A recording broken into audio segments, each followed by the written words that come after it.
So the iPhone TV in association with MTK Global. With me, I've got OHARA Davies, aka Mr. OD. What's happening? You alright? Yeah, I'm all good, James. Just out here enjoying the boxing show.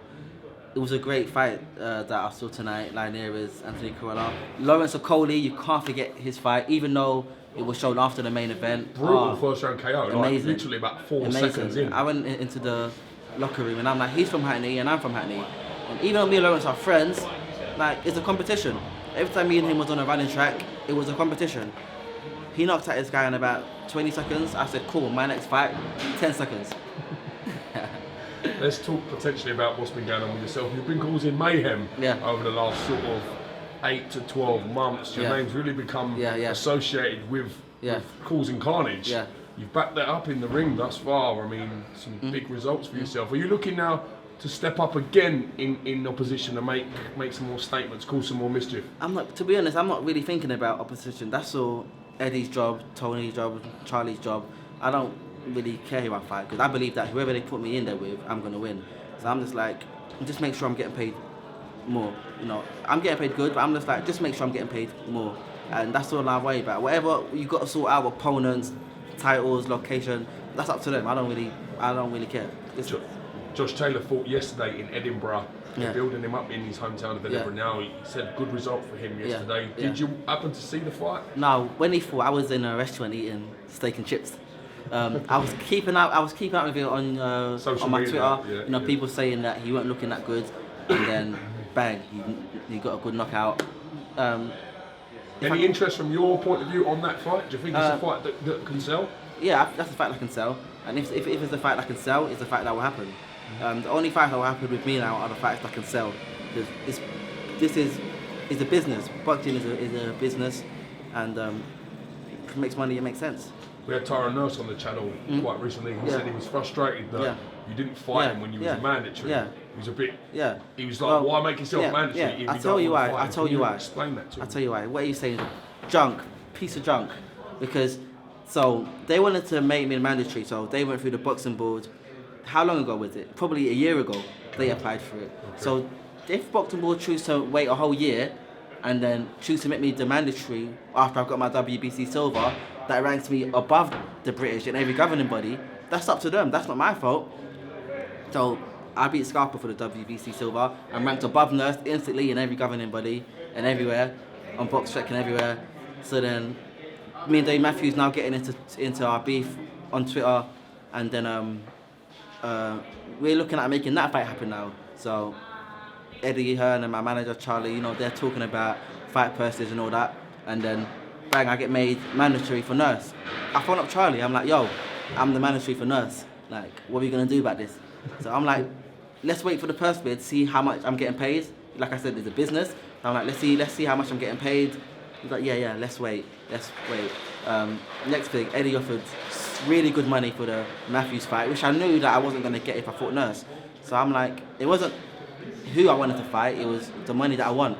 So if they offered me that amount to fight Nurse, then it could have happened. But I knew they weren't going to offer me that money to fight Nurse. So the Matthews fight happens because it's a fight that sold. So instead of just Nurse, instead of complaining about this guy don't want to fight me, that guy don't want to fight me, that's not going to get you paid. It's all about what puts money in your pocket. With me, I come in here, I talk a load of trash. People watch it. People want to see me. I go on Twitter, I call out David Matthews, I call out Davis Jr., beefing Carl Frampton, beefing Floyd. That's what sells, and that's what they want to see. Now let's come on to the beef with Carl Frampton. What made you want to get into it with Carl Frampton on social media? Because I've never spoken to Carl Frampton ever before. Me and Carl Frampton have never had any sort of interaction ever. The first interaction we had was a few months ago when he sent me a tweet saying that if me and Taylor fought, I would get my ass whooped. So I mean, I've never had any interaction before this. So I'm like, okay, cool. So since then, I've never liked him. So last night when he put up a picture with him and Taylor after the win, I was like, shut your mouth, like straight up. I'm not in this game to make friends. Friends ain't gonna put money in your, making friends in boxing ain't gonna put money in your pocket. Going around shaking everyone's hand and having dinner together with all your rivals isn't what's gonna put money in your pocket. What puts money in your pocket is entertaining, talking a load of trash, and luckily that's my character. With some other people, that's not them. But with me, I remember in school, I was always a troublemaker, you know. I remember one time in school, I stone cold stunned the guy once he had a fight. I've always been the kind of like outgoing guy, and that's perfect for the industry that I'm in. That's perfect for the industry that I'm in. And that's just, you know, I feel like people don't like me, so I don't like them too. And I'm not going to be fake about it like a lot of other fighters. They'll come and shake your hand, and then behind closed doors they'll be like, that guy don't like me. No, if I don't like you, I'll say, listen, you're a piece of garbage. You're trash. You're a bum. And that's what I do. I say openly what other people say inwardly. So that's to me. If I don't like him, I don't like him. And I called FRAMPTON a bum. I called Taylor a bum. I called Davis Jr. a bum. I called Debbie Matthews a bum before our fight. You know, Curtis Woodhouse just sent me a tweet. I called him a bum. I saw that today. What's the issue with Curtis Woodhouse then? He said, someone said, who's the first person that you're gonna call out when you have your comeback? And he had the audacity to tweet my name. Like I'm looking at it like, listen, is he serious? Is this actual his account? I'm actually looking at that. I showed my friend, yo, is that Curtis Woodhouse? Like, yeah, it is. I'm like, cool. Look on BoxRec. He fought David Matthews. He got stopped. I fought David Matthews. I stopped him. So I literally sent him a tweet. You got stopped by the person that I stopped.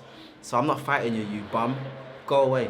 Like, everyone wants me right now. When these people think, because with other people, most times, if you call them out, they won't talk back. They won't say anything back. If anyone mentions my name, I'm getting onto you. TYRONE McKENna called you out the other day in Ireland as well. I didn't get. He's one person I didn't get. On the radar? He's someone he's the only person I didn't get to because he's literally a bum. I've never heard of this guy. Literally, I'm looking at it like an iPhone. I'm like, Tyrone who? Like I see a Tyrone and I was like, nurse? No, TYRONE McKenna. Like, who the hell is this guy? Like, nah. Like, he's not even worthy enough for me to even mention his name. He's even lucky that I mentioned his name in this interview. And if you didn't mention his name, I wouldn't have even said his name. That guy to me is like a gnat. You see them gnats, them little flies? You see like the small knives? What TYRONE McKenna is to me is that. The guy ain't got a name, he ain't beat anyone good. He needs a haircut in that interview. His hair's like a clown's hair all over the place. Like, he's lucky that I've given him a bit of airtime. Because of this, he would have got a few followers and stuff, so he should be happy. Robbie Davies Jr. is ranked very highly with a lot of the governing bodies. I've seen you tweet before that there's only one Davies, trying to sort of goad him into replying. Is that a viable fight for you both? Do you think that fight can happen this year? The fight can happen this year if it makes money.